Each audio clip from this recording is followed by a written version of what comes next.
చిన్నారుట్ల సమీపంలో అదుపు తప్పి లోయలో పడిన బొలోరో వాహనం. లోయలో పడి చెట్టుకు ఢీకొట్టి ఆగడంతో తప్పిన పెను ప్రమాదం.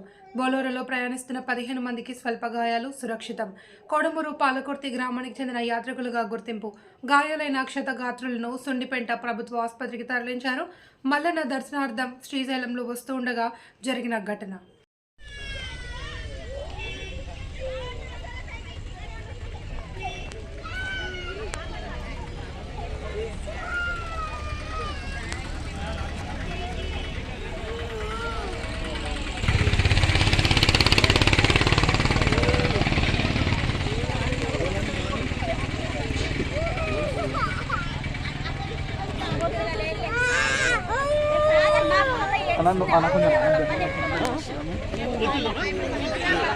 కాలు సైడ్